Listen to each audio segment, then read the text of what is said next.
Hi friends, ఇదైతే మంగళవారం రోజు వ్లాగ్ అండి. నేనైతే ఎల్లమ్మకి ఒక పొద్దు ఉంటున్నాను. ఈరోజు అయితే స్టవ్ మంచిగా క్లీన్ చేసుకొని ఇలా బొట్లు పెట్టుకున్నాను. ఇప్పుడైతే మేమైతే దేవుడికి ఇలా గుడాలు చేసుకుంటామండి. గంట సేపు ముందే నానబెట్టుకొని ఇప్పుడు కుక్కర్లో పెట్టుకొని ఇలా ఉడికించుకుంటున్నాను. ఇక్కడైతే నేనైతే కుడుములు చేస్తున్నానండి. బియ్యం పిండితోటి కొంచెమే చేస్తున్నానండి. దేవుడి మందం సప్పటి కుడుములు. మేము ఇందులో ఉప్పు వేసుకోం కాబట్టి ఎవరం తినమని కొంచెమే చేస్తున్నాను నేను దేవుడి కోసం. ఇక్కడనైతే ఇలా కుడుములు ఇలా చేసుకొని ఇడ్లీ పాత్రలో పెట్టుకొని ఇలా ఆయిల్ కొంచెం వేసుకొని ఇలా పాత్రలో పెట్టుకుంటున్నానండి. నేను రెండు పెట్టుకున్నాను. ఇక్కడైతే నేను కుక్కర్లో గుడాలు పెట్టుకున్నాను. మళ్ళీ వచ్చేసి అక్కడ ఇడ్లీ పాత్రలో కుడుములు పెట్టుకున్నాను. ఇప్పుడైతే కొంచెం పరమాన్నానికి బియ్యం కడుగుతున్నానండి. ఇక్కడైతే పరమాన్నం రెడీ చేసుకుంటాను. ఇక్కడైతే కొంచెం రైస్ పెట్టుకున్నాను. పరమాన్నం రెడీ చేసుకుంటున్నాను. స్టవ్ మీద 3 పెట్టుకున్నానండి. నేను 3 స్టవ్ల మీద 3 పెట్టుకున్నాను.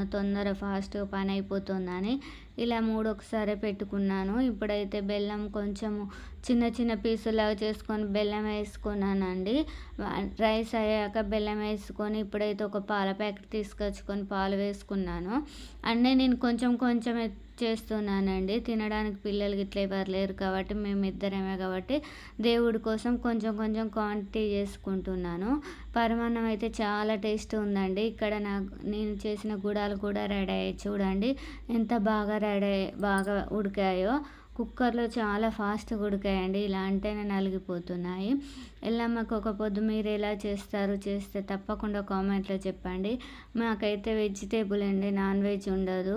ఇక్కడ చూడండి ఎల్లమ్మ కోసం అయితే నేను ఇలా దర్వాజాలకు అన్నిటికీ ఇలా బొట్లు పెట్టుకున్నాను. పసుపు కుంకుమ తెల్లపిండితోటి పెట్టుకున్నాను. దేవుడిని ఇక్కడ మేమైతే గోడకు పూజించుకొని ఇక్కడ టేబుల్ మీద అన్నీ పెట్టుకున్నాను. కళ్ళు బెల్లం శాఖ అన్ని రెడీగా పెట్టుకున్నాము. Okay friends, bye.